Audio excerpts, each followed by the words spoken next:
Bismillahirrahmanirrahim. Assalamualaikum warahmatullahi wabarakatuh. Perkenalkan, saya Afzi, orang bodoh dan gila dari negeri ini. Izinkan saya untuk melanjutkan pembahasan tentang hadis Arba'in Nawawi. Disclaimer dulu, apa yang saya sampaikan di video ini adalah pembahasan dari apa yang telah saya pahami dari hadis ini. Jadi pembahasan ini bersifat sangat subjektif. Oke, kita mau masuk isi dari hadis ke-40. Judulnya adalah Hidup di Dunia Sebagaimana Seorang Pengembara. Nah, kita mulai dari sejarah atau bahasan hadisnya. Nah, dari Ibnu Umar radhiyallahu anhuma, ia berkata, Rasulullah Shallallahu alaihi wasallam memegang pundakku lalu bersabda, "Jadilah engkau di dunia ini seakan-akan sebagai orang asing atau pengembara."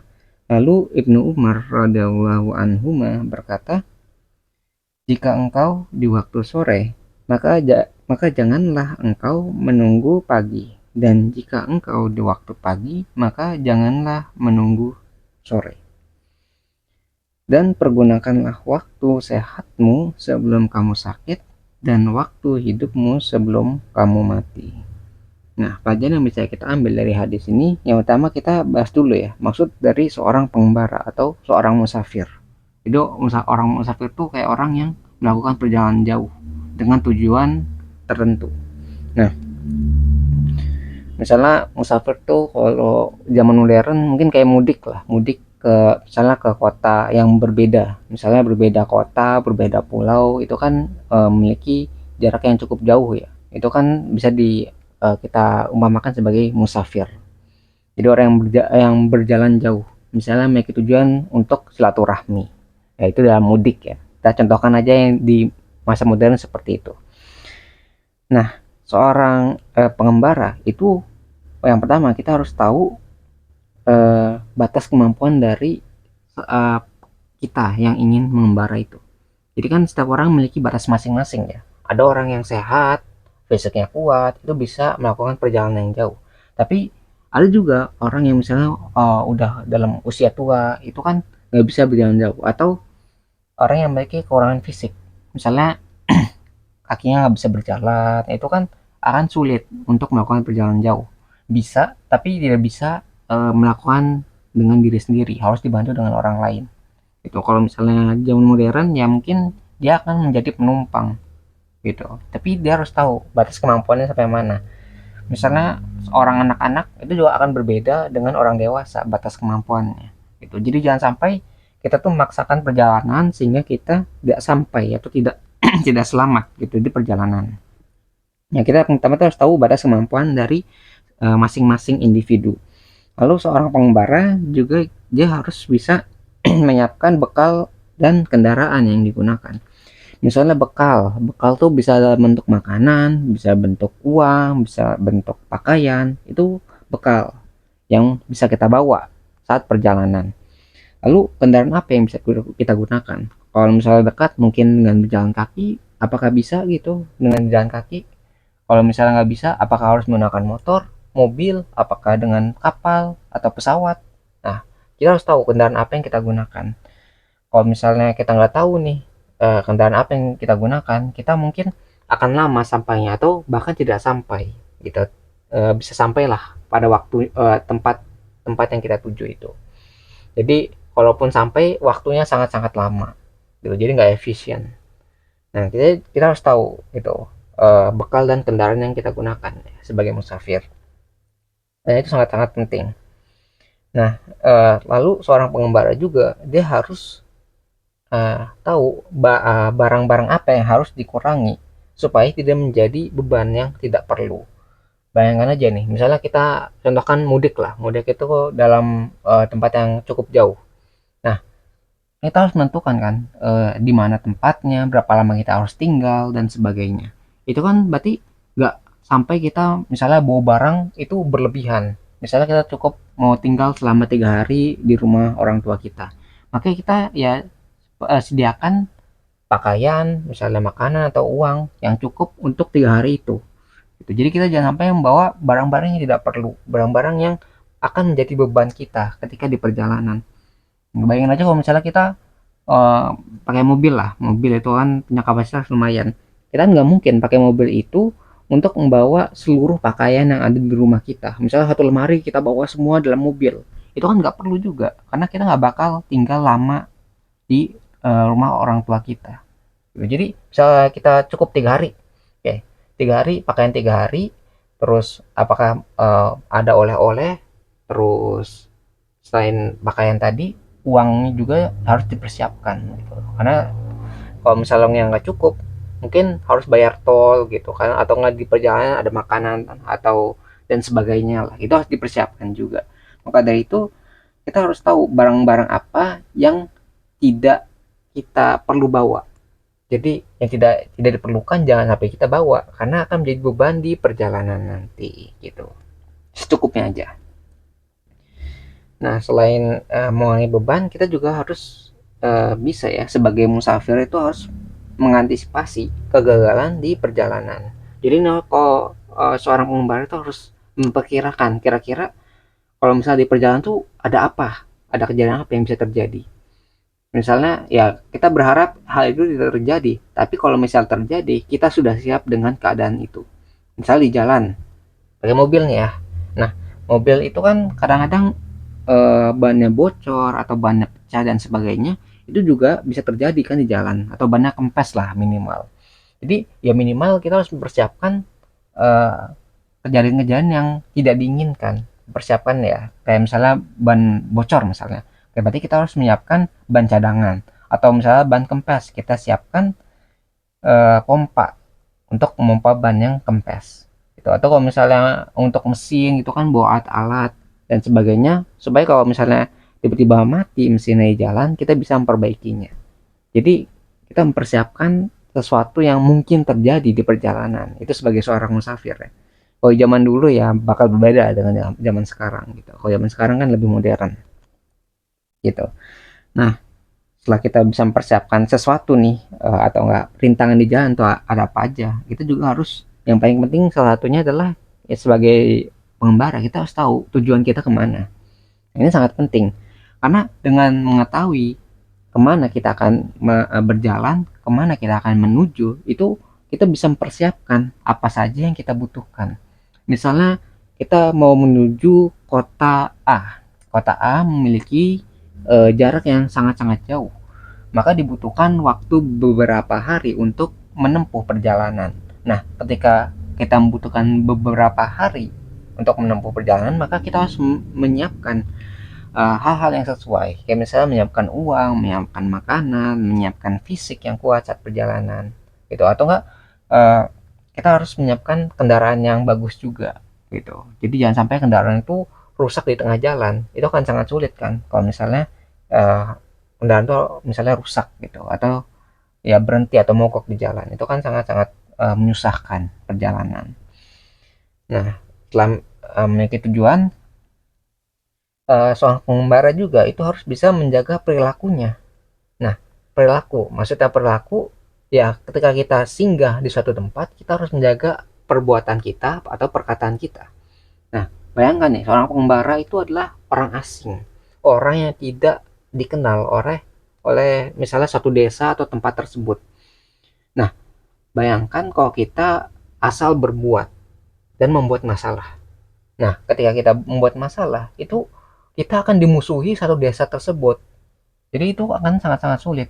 Kalau kita di tempat kita kan banyak yang kenal nih. Misalnya di kompleks kita, tempat kita hidup, itu kan punya tetangga, tetangga itu kenal kepada kita juga santai-santai aja sama orang yang kita sudah kenal. Tapi kalau misalnya kita sama orang asing, kita pasti akan berhati-hati kan, akan menjaga ucapan kita, akan menjaga perbuatan yang kita lakukan, gitu. Jangan sampai apa yang kita lakukan, apa yang kita katakan itu bisa membuat konflik dengan orang yang kita tidak kenal lah, gitu. Jangan sampai suatu desa itu memusuhi kita karena kita berbuat sesuka kita. Jadi kita harus menjaga perbuatan atau perkataan kita. Yaitu seorang musafir, jangan sampai kita membuat masalah lah di tempat orang gitu. Oke, simpel seperti itu. Terus kita juga harus mengetahui bahwa seorang pengembara itu tidak akan menetap lama di suatu tempat. Jadi kalau misalnya kita misalnya menetap, bukan menetap ya, kayak beristirahat, itu pasti nggak lama kan. Kalau misalnya sekarang kita umpamakan itu kayak rest area di jalan tol, itu kan kita nggak selamanya tinggal di rest area kan.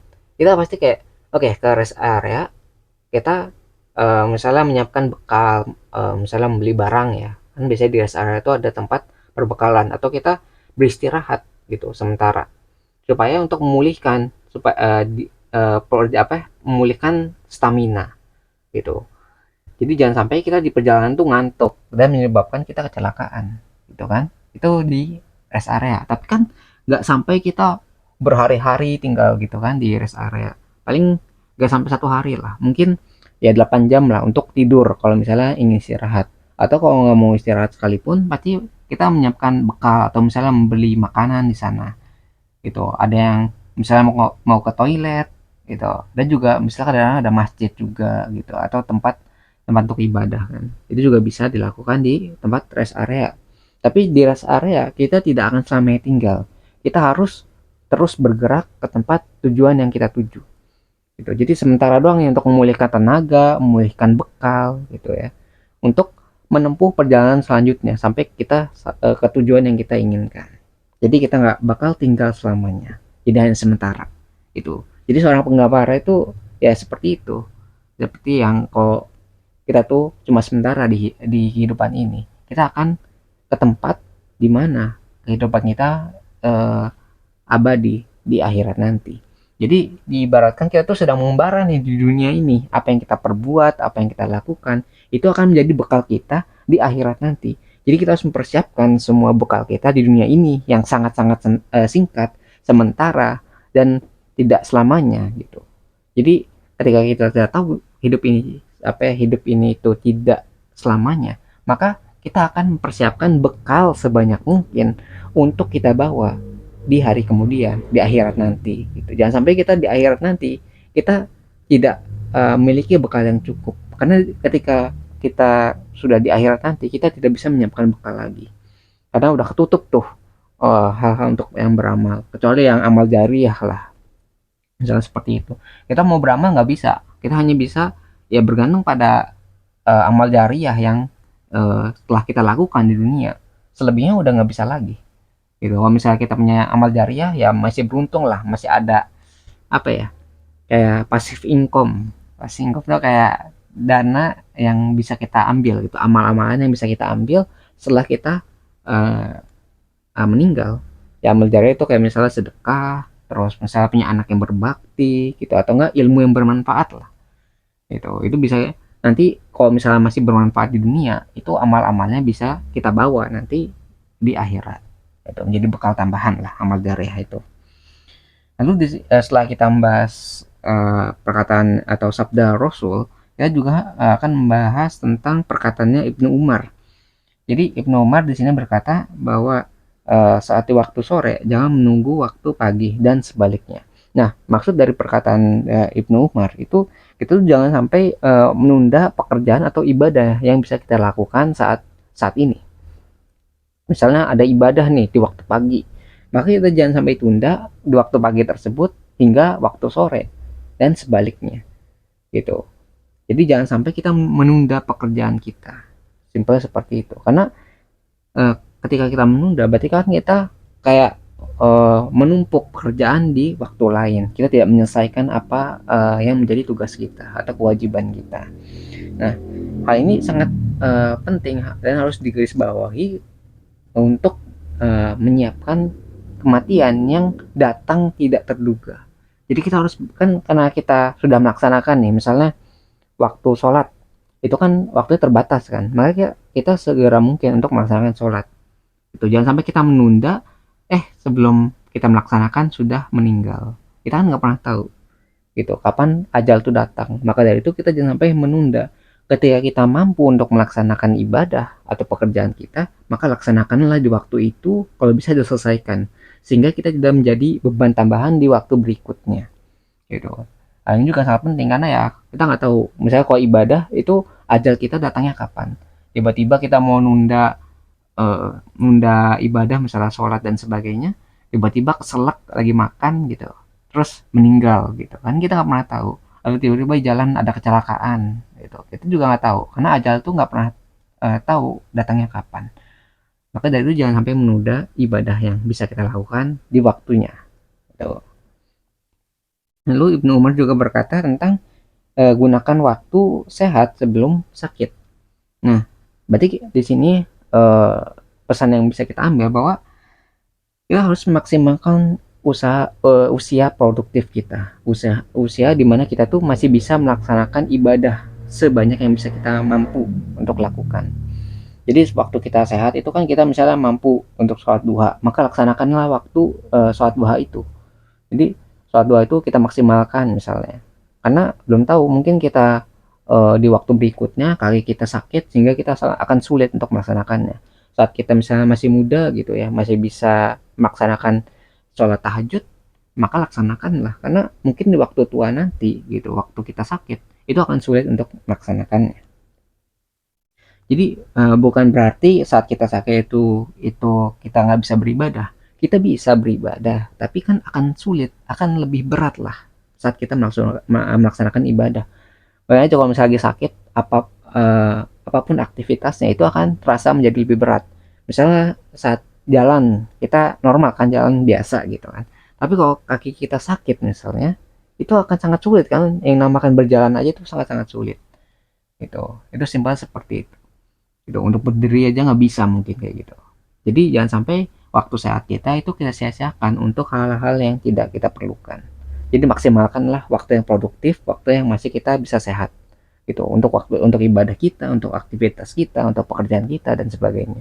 Jangan sampai kita sia-siakan waktu sehat kita, karena itu juga terbatas ya. Nah, terus pesan atau perkataan dari Ibnu Umar yang lainnya adalah gunakan waktu hidup sebelum mati. Ya, waktu hidup sebelum mati. Jadi di sini Ibnu Umar itu berpesan bahwa hidup di dunia itu sementara. Karena sebentar ya, sementara itu maksudnya kayak ya berapa berapa lama sih orang hidup, manusia hidup. Yang zaman sekarang mungkin 100 tahun tuh mungkin nggak nyampe ya.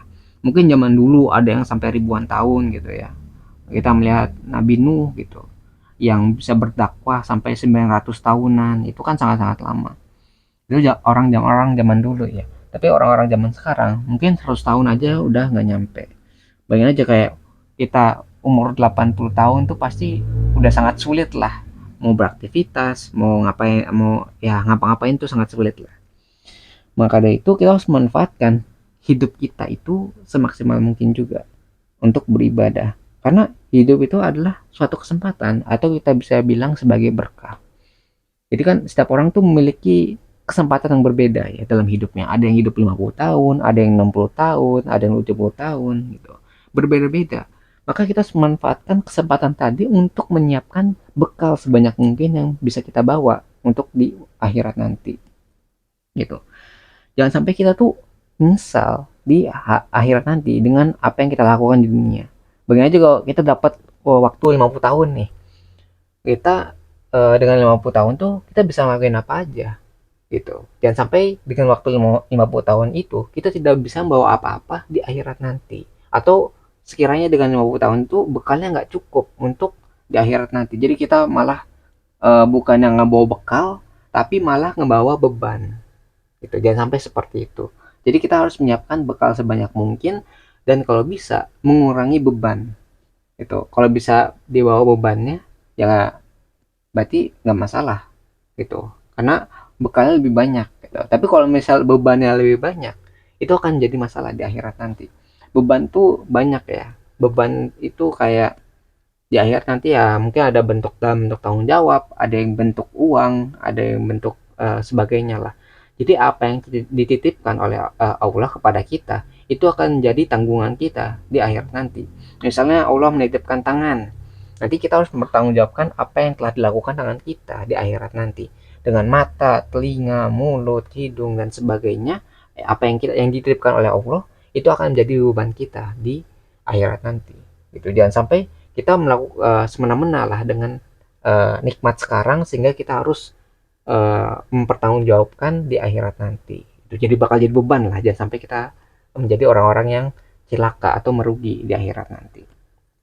Nah, kita mulai masuk ke bagian selanjutnya tentang pesan dan kesimpulan. Nah, jadi hadis ini menunjukkan kepada kita bahwa jangan terlalu terikat dengan hidup di dunia. Rasulullah Shallallahu Alaihi Wasallam mengumpamakan hidup di dunia layaknya pengembara yang hanya singgah sementara di suatu tempat dan akan terus menempuh perjalanan sampai tiba di tempat tujuan. Untuk sampai dengan selamat, maka dibutuhkan persiapan dan bekal yang cukup.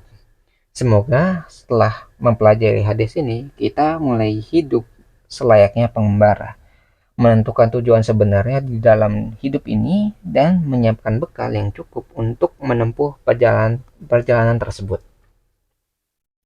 Semoga Allah memudahkan perjalanan kita untuk sampai ke tujuan akhir yang sebenarnya, yaitu akhirat nanti.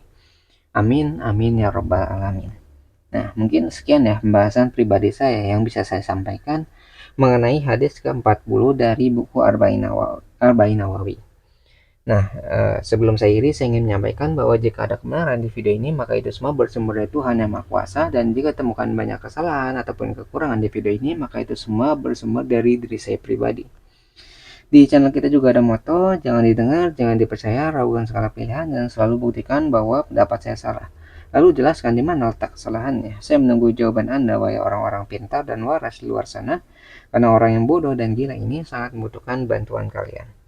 Terima kasih bagi yang udah menyimak videonya, semoga bisa bermanfaat. Saya akhiri dengan kalimat wassalamualaikum warahmatullahi wabarakatuh. Saya Afzi pamit undur diri, kita ketemu lagi di pembahasan selanjutnya. Insya Allah.